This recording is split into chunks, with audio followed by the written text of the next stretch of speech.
আসসালামু আলাইকুম। আগে ভিডিওটা দেখেন, তারপর আমি বিস্তারিত বলতেছি।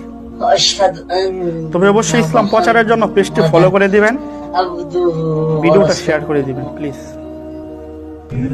মৃত্যুর পূর্ব মুহূর্তে কি বলে যায় একটা মানুষ? মৃত্যুর পূর্বে মুহূর্তে কি বলে যায়?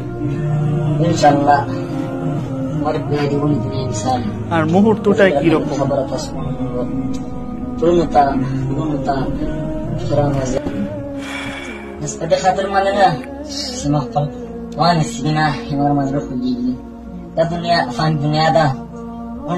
ভিডিওটা শেয়ার করে মানুষের দেখার সুযোগ করে দেন, ফলো করে দেন, ইসলামিক ভিডিও দেওয়া হয়।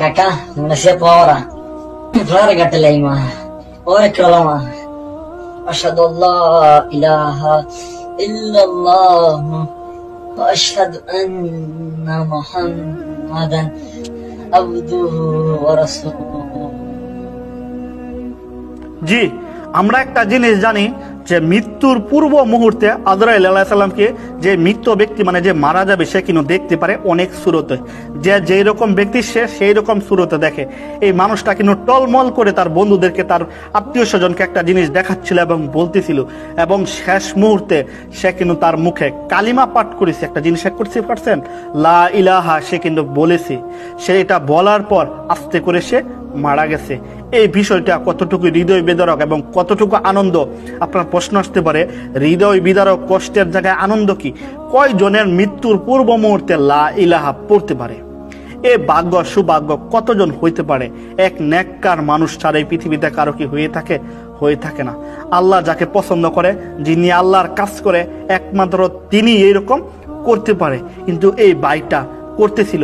আমরা ইতিপূর্বে অনেক সময় এই ভিডিও সোশ্যাল মিডিয়ার মাধ্যমে দেখতে পারি মৃত্যুর পূর্ব মুহূর্তে মানুষ কি কি করে। একবার চিন্তা করেন তো, এই পৃথিবীতে কোনো কষ্ট যদি থাকে, এই মৃত্যুর কষ্টের পরিমাণ পৃথিবীতে আর কোনো কষ্ট নাই। এই মৃত ব্যক্তি ছাড়া এই কষ্টটা কেউ উপলক্ষ করতে পারে না।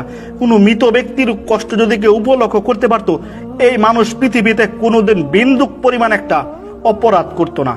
তারপরও মৃত ব্যক্তির চোখের দিকে একটু তাকাবেন, যারা কষ্ট নিয়ে মারা যায়, যারা নাকি আজরাইল আলাইহিস সালাম যাদের জানটা কবজ করে, অনেক সময় তাদের মুখের দিকে তাকাবেন, তাদের গায়ের দিকে তাকাবেন, দেখবেন সারাটা শরীর ঘেমে থর থর করে কাঁপতেছে, দুইটা চোখ যখন বাইর হয়ে যাবে। যারা মৃত ব্যক্তি মানে যারা কষ্ট করে মারা যায়, একবার চিন্তা করে দেখেন, পৃথিবীতে আমরা নাফরমানি করতেছি, আল্লাহর বেদাত আমরা করতেছি, আল্লাহর কথা আমরা শুনতেছি না, রাসূলের যে অনুসরণ আছে সেটা আমরা পালন করতেছি না। আমাদের মৃত্যু যেন মহান রব্বুল আলামিন কিভাবে রেখে দিচ্ছে আল্লাহই জানে। একমাত্র আমরা যে পরিমাণ নাফরমানি পৃথিবীতে করতেছি, যে পরিমাণ আমরা করতেছি চিটারি বাটপারি, মানুষের সাথে প্রতারণা, মানুষের সাথে দান্দাবাজি, ক্ষমতা পায়া ক্ষমতার অপব্যবহার, একমাত্র আল্লাহই জানে আমাদের জানি কি বিচার হয় কি।